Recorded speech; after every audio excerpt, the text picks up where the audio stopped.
छोटे से मेरे इस शहर में आकर तो देखो। आने वाली 17 दिसंबर नगर पालिका अध्यक्ष पद का चुनाव है, जिसमें आप सभी नगर वासियों से अपील है कि अपने अपने घरों से निकलकर वोट देने जरूर जाएं और अपने खूबसूरत शहर को और खूबसूरत बनाएं।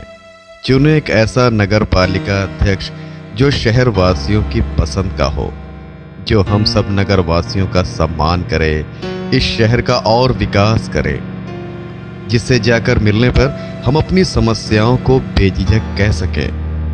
एक ऐसा अध्यक्ष जो नगर वासियों की बातों को समझे और तुरंत उसका समाधान कर सके। शहर की बागडोर एक मजबूत हाथों में सौंपे। ये चुनाव नहीं, हम सब के लिए पर्व है, जिसे हम सबको साथ मिलकर निभाना है। जैसे हम त्योहारों में सामूहिक रूप से खुशियां मनाते हैं और एकजुट होते हैं, वैसे ही इस चुनाव में नागरिक जुड़ते हैं और अपनी भागीदारी निभाते हैं, साझा उद्देश्य के लिए मतदान करते हैं। ये अवसर समाज की जागरूकता, जिम्मेदारी और लोकतंत्र में विश्वास को बढ़ावा देते हैं। ये पर्व है जिसे हम सबको साथ मिलकर निभाना है। विकास की ओर अग्रसर अपना प्यारा प्रतापगढ़। आने वाली 17 दिसंबर।